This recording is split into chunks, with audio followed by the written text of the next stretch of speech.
ফের পিটিয়ে হত্যার ঘটনা ঘটল মালদার কালিয়াচকে। আর্থিক বিবাদের জেরে এক পৌরকে পিটিয়ে হত্যার অভিযোগ উঠল গ্রামেরই জনা কয়েক দুষ্কৃতীর বিরুদ্ধে। ঘটনাকে ঘিরে জোর চাঞ্চল্য ছড়ালো কালিয়াচকের সুজাপুর শাহানপাড়া এলাকায়। জানা গেছে মৃত পৌরের নাম ফরিদ শেখ, বয়স 56 বছর, বাড়ি সুজাপুরের সাহানপাড়া এলাকায়। ঘটনার সূত্রপাত হয় গত 21 তারিখ। ওই দিন বিকালের দিকে আর্থিক বিবাদের জেরে ফরিদ শেখকে লাঠিসোঁটা, লোহার রড ও বন্দুকের বাঁট দিয়ে বেধড়ক মারধর করার অভিযোগ ওঠে গ্রামেরই বেলাল শেখ, জালাল শেখ, ওয়াসমাউল শেখ সহ তার দলবলের বিরুদ্ধে। সেই মারধরের জেরে ফরিদ শেখ গুরুতর আহত হন। পরিবারের লোকজনেরা প্রথমে তাকে আশঙ্কাজনক অবস্থায় মালদা মেডিকেল কলেজ হাসপাতালে নিয়ে যান, কিন্তু সেখান থেকে কলকাতা রেফার করা হয়। এরপর সেখানে চিকিৎসাধীন অবস্থায় শনিবার তার মৃত্যু হয় বলে খবর। আমাদের সমাজ বসেছিল আমাদের ছেলেকে নিয়ে সমস্যাটা, টাকা পয়সা নিয়ে সমস্যা ছিল। আমি বলছি যে আমি জমি বেচা দিব, আমি এত একটা গরিব মানুষ, আমি খেটে খাই, আমার কাছে এত টাকা নেই। তো আমি সমাজ বসে যদি কিছু টাকা কমাই, তো এখানকার পাড়ার লোককে ধরেছিল, তো বলছে যে নুকে নুকে মীমাংসা করো। তো আমি বলছি যে নুকে নুকে কেন মীমাংসা করবো, আমি সমাজ নিয়ে করবো। আমি সমাজ যখন আছি আর সমাজ যখন জানে, সমাজের কাছে খাতা আছে, তো আমি সমাজ নিয়ে মীমাংসাটা করবো। তো বলছে না, নুকে নুকে ওর পা হাত ধরতে হবে। তো আমার দরকারটা কি ছিল, আমার কাছে টাকা ছিল।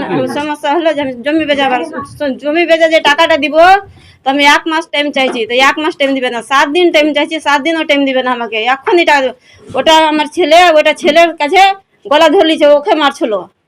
ওকে পারলে না, তখন আমার ভাসুরকে মারলে।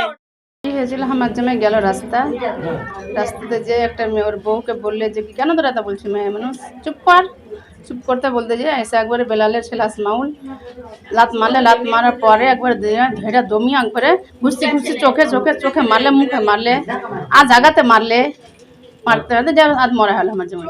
আমার বাবাকে মেরেছিল সব, ওই একটা লেনদেনের ব্যাপারে হচ্ছিল। তো এই বাবা আসছিল বাড়ি থেকে, আসার পরে ওই 4-5 জন মিলে মানে ওর বউরা চিৎকার করছিল।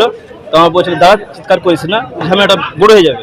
এবার ওই বলেছে, ওর বউ বলছে যে মারছে। এবার দুটা ছেলে গিয়ে বাবাকে উপরে ফেলে বুকে লাথি মেরে ফেলে একদম মেরে দিলাম। কোথায় আছে ভর্তি আছে? ভর্তি প্রথমে আমরা এখানে রয়্যালে নিয়ে গেছিলাম, রয়্যাল থেকে মালদা ট্রান্সফার করলো, মালদা থেকে এবার নিয়ে গেলাম কলকাতা। এবার ওখানে মারা গেল। মারা যাওয়ার পর যে আমরা যে কেস করি, তো আমাদের কেস নিচ্ছিল না। ওই যে হ্যাঁ এটা আর জুয়ার কেস, হ্যান্ড কেস, অনেকই করছিল আমাদেরকে। দিয়ে লাস্টে আবার নিল, যারা মারলো বেলাল শেখ, আসমাউল, জামিল, আজিম আর জালাল, শাস্তি চায়, ফাঁসি হোক। এই ঘটনায় মৃত ব্যক্তির পরিবারের তরফে কালিয়াচক থানায় বেশ কয়েকজনের নামে লিখিত অভিযোগ দায়ের করা হয়। সেই মতো পুলিশ ঘটনার তদন্তে নেমে একজনকে আটক করলেও বাকিরা এখনো পলাতক বলে জানা গেছে।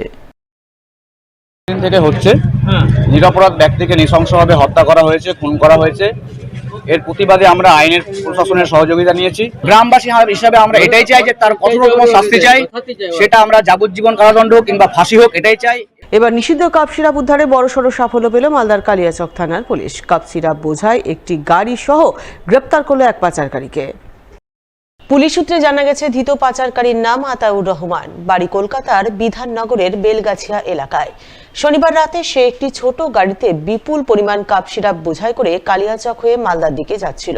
সূত্র মারফত কালিয়াচক থানার পুলিশ বিষয়টি জানতে পেরে যদুপুরের সুখদেবপুর 34 নম্বর জাতীয় সড়কে গাড়িটিকে থামায়।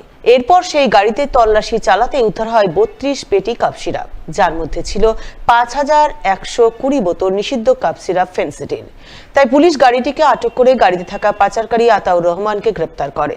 সে কোথা থেকে বিপুল পরিমাণ নিষিদ্ধ কাপ সিরাপ এনে কোথায় পাচার করতে যাচ্ছিল, এই পাচার চক্রে আর কেউ বা কারা জড়িত রয়েছে কিনা ইত্যাদি নানান বিষয়ে জানতে রবিবার ধৃতের 10 দিনের পুলিশি হেফাজত চেয়ে পেশ করা হয় মালদা জেলা আদালতে।